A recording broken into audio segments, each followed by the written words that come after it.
Bakit pagdating sa lalaki, napakaboba mo?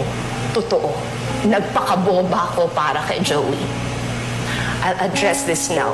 Tinakot mo ko bago ako umalis. Sinabi mo sa akin na may ibubunyag ka. Joey, alam nating dalawa kung anong pinagdaanan ko ng March. Nagpa-doktor tayo.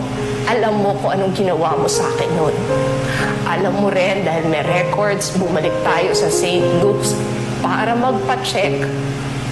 Dahil kailangan ko ng insurance noong August. Alam mo yun. Kung yan ang balang gagamitin mo sa akin, if you want to destroy me because of that, you know what you did to me.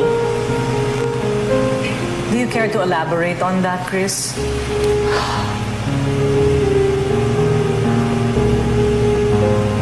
I don't want more skeletons in my closet.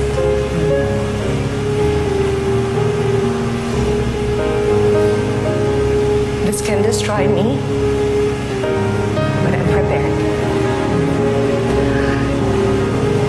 He gave me a sexually transmitted disease in March, Karina.